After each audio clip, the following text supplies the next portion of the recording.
Middle east में जंग का मैदान और भी खतरनाक होता जा रहा है। एक तरफ ईरान, दूसरी तरफ अमेरिका और इजराइल, और अब जो खबरें सामने आ रही हैं उसने पूरी दुनिया की धड़कनें बढ़ा दी हैं।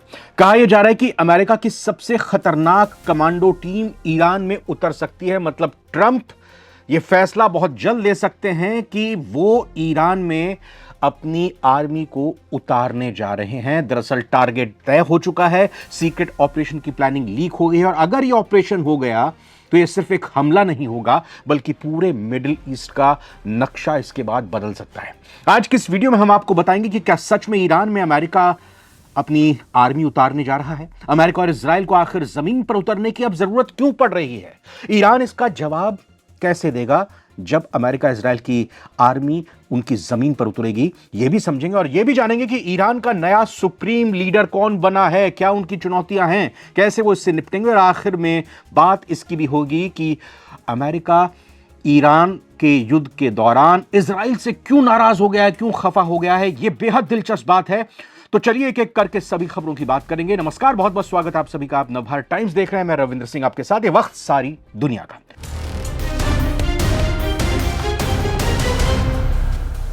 मीडिया रिपोर्ट्स जो आ रही हैं इसमें दावा किया जा रहा है कि अमेरिका और इजराइल अब ईरान के न्यूक्लियर ठिकानों पर सीक्रेट कमांडो ऑपरेशन की तैयारी कर रहे हैं। बताया जा रहा है कि इस ऑपरेशन में दो बेहद खतरनाक स्पेशल फोर्स शामिल हो सकती हैं। पहली अमेरिका की डेल्टा फोर्सेस और दूसरी इजराइल की सैरेट मैटकल। ये दोनों दुनिया की सबसे घातक स्पेशल फोर्सेस मानी जाती हैं। इनका टारगेट क्या रहेगा? ईरान के दो सबसे सुरक्षित न्यूक्लियर ठिकाने इनके टारगेट हो सकते हैं, नतांज न्यूक्लियर फैसिलिटी और फोर्डो न्यूक्लियर फैसिलिटी। जी हां, ये दोनों ठिकाने जमीन के बहुत नीचे ईरान की तरफ से बनाए गए, और यही वजह है कि सिर्फ एयर स्ट्राइक से अभी तक इनको पूरी तरह खत्म नहीं किया जा सका है। हलचल यहां पर चल रही है, और यही कारण है कि अब चर्चा हो रही है कमांडो रेड यानी जमीनी ऑपरेशन की। एक्सपर्ट्स ये मान रहे हैं कि अगर ईरान के यूरेनियम स्टॉक को अपने कब्जे में लेना है, उसको नष्ट करना है, तो जमीन पर सैनिक भेजने पड़ सकते हैं। लेकिन क्या सच में ऐसा होगा? दरअसल अमेरिका के राष्ट्रपति ट्रंप ने जवाब दिया है। उनसे सवाल पूछा गया। वो नियमित तौर पर जब अपने अलग अलग कार्यक्रम के जरिए अपने एयरफोर्स वन, अपने सरकारी राष्ट्रपति वाले विमान पर जाते हैं, तो फिर प्रेस से संबोधित वो होते हैं, उनके सवाल का जवाब देते हैं। उनसे सवाल पूछा गया कि क्या अमेरिका ईरान में अपनी आर्मी भेजेगा, तो उन्होंने ना तो हां कहा और ना ही ना कहा।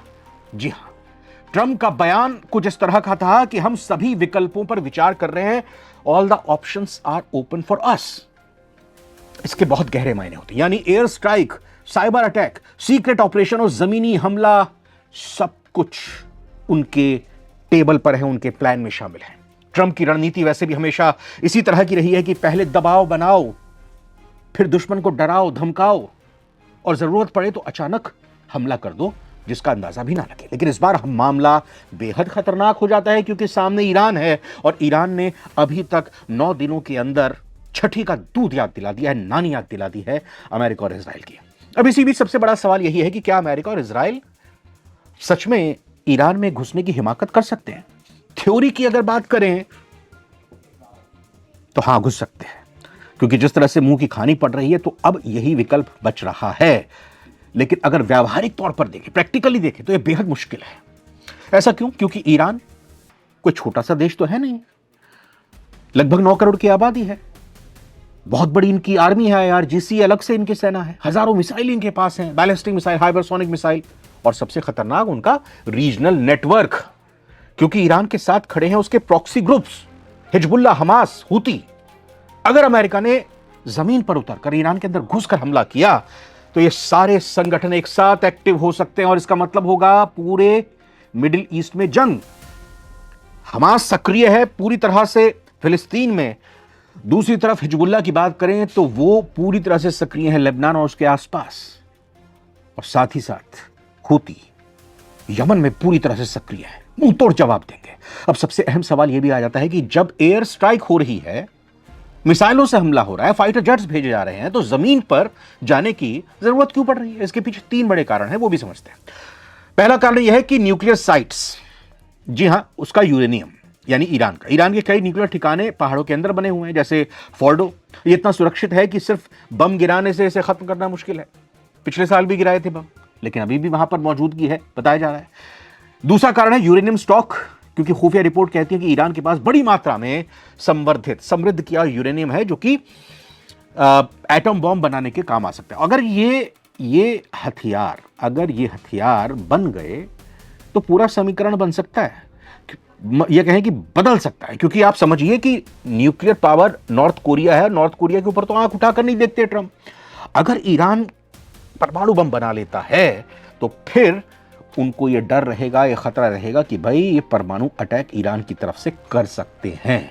इसी वजह से वो कोशिश में है कि उसका यूरेनियम एटम बम में तब्दील होने से पहले हमारे कब्जे में आ जाए। यही अमेरिका और इजराइल की इस वक्त की रणनीति है। और तीसरा कारण है रणनीतिक नाकामी, क्योंकि अब तक जो भी एयर स्ट्राइक की गई है अमेरिका इजराइल की तरफ से संयुक्त रूप से, ईरान को पूरी तरह वो नहीं रोक पा रहे। और यही वजह है कि अब कमांडो रेड की चर्चा हो रही है, गुपचुप प्लान तैयार किया जा रहा है। अगर अमेरिकी सैनिक ईरान में घुस जाते हैं तो फिर ईरान तो चुप नहीं बैठेगा, वो कोई उनकी आवाभगत तो करेगा नहीं। हाँ करेगा, स्वागत जरूर करेगा, और ऐसा स्वागत करेगा कि वो अमेरिका और इजराइल अच्छे से याद रखेंगे। और अफगानिस्तान और बात अगर करें, अफगानिस्तान में जिस तरह से 20 साल यहां पर उन्होंने घुसकर तबाही मचाने की कोशिश की तो फिर उल्टे पैर भागे थे, कुछ ऐसा ही हश्र यहां पर अमेरिका और इजराइल का हो सकता है। वैसे पहला इसमें ईरान का अगर ऑप्शन देखें तो वो कैसे जवाब देगा, इसको समझे तो मिसाइल हमला ईरान की तरफ से कर दिया जाएगा। हजारों बैलिस्टिक मिसाइलें, हाइपरसोनिक मिसाइलें हैं, ये सीधा हमला कर सकते हैं। कहां पर? इजराइल में। अमेरिका के बेसिस जो हैं और अपने खाड़ी देशों पर भी, हालांकि भले ही उन्होंने सॉरी कहा हो, लेकिन फिर अगर ऐसा होता है तो वो कर देंगे हमला।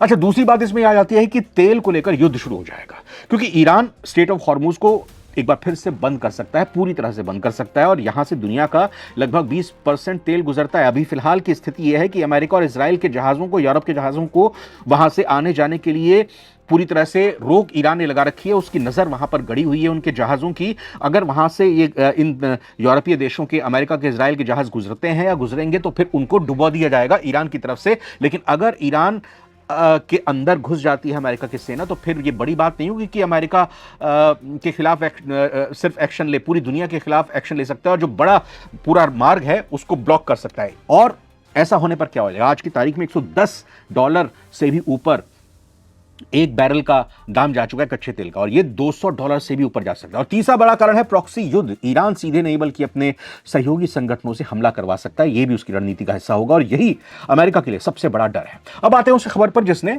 सबको चौंका दिया है। दरअसल खबर है कि अमेरिका इजराइल से भयंकर वाला नाराज हो गया है। रिपोर्ट्स के मुताबिक इजराइल ने ईरान के तेल डिपो और ईंधन स्टोरेज पर हमला किया है। कहा जा रहा है कि करीब 30 फ्यूल डिपो को निशाना बनाया गया।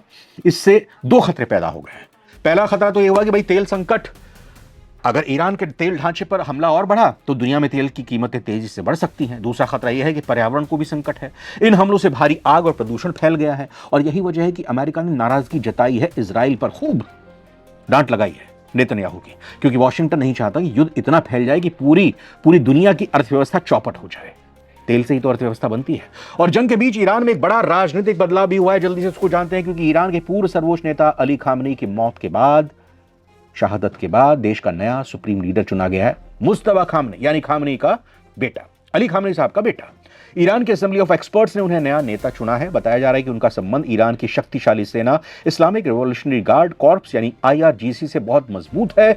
यानी नया नेता पहले से भी ज्यादा सख्त हो सकता है, वो अमेरिका के खिलाफ और तेजी से रणनीति बना सकता है। मुस्तफा खामनी के सामने अब 3 बड़ी चुनौतियां हैं। वो क्या है? पहली चुनौती तो यह कि युद्ध को संभालना होगा, इसकी कमान अपने हाथों में लेनी होगी। तय करना होगा कि अमेरिका से सीधी लड़ाई की जाए, सीमित जवाब दिया जाए, फिर बातचीत की मेज पर बैठा जाए। लगता है ऐसा नहीं है कि बातचीत करेंगे।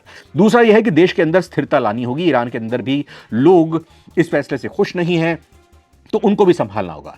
तीसरी बड़ी चुनौती होगी परमाणु कार्यक्रम। क्या ईरान परमाणु हथियार बनाएगा, होल्ड पर रखेगा, सरेंडर कर देगा? ये फैसला अब उनको ही लेना होगा, उन्हीं के हाथ में। अब सबसे बड़ा सवाल ये कि क्या ये युद्ध जल्दी खत्म होगा? या और खींचेगा?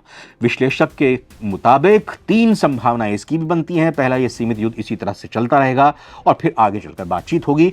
दूसरा, ये बताते हैं कि ईरान पर बड़ा हमला किया जा सकता है और फिर सरकार बदलने की, रिजीम चेंज करने की कोशिश हो सकती है। और तीसरा, ये ऑप्शन दिखता है कि पूरे मिडिल ईस्ट में युद्ध हो जाए, और अगर तीसरा विकल्प हुआ तो ये दुनिया की सबसे खतरनाक जंग बन सकती है। तो कुल मिलाकर तस्वीर इस वक्त बेहद खतरनाक है। अमेरिका जमीनी ऑपरेशन पर विचार कर रहा है, इजराइल लगातार हमले कर रहा है, अमेरिका नाराज है कि वे तेल कुओं पर क्यों हमले कर रहे हो, ईरान जवाब देने की तैयारी में बैठा है, दे भी रहा है। नया सुप्रीम लीडर सत्ता को संभाल चुके हैं, उनका क्या रुख रहता है यह भी देखना होगा। ऐसे में एक छोटी सी गलती पूरे मिडिल ईस्ट को आग में झोंक सकती है, और शायद इस दुनिया को भी। क्या अमेरिका सच में ईरान में अपनी सेना उतारेगा? अगर आपको सारी दुनिया का आज का यह एपिसोड पसंद आया हो तो प्लीज़ वीडियो को लाइक कीजिएगा, चैनल को सब्सक्राइब कीजिएगा, कमेंट में ज़रूर बताएं कि अमेरिका सच में ईरान में सेना उतारेगा, हाँ या नहीं। फिलहाल आज वीडियो में इतना ही। नमस्कार।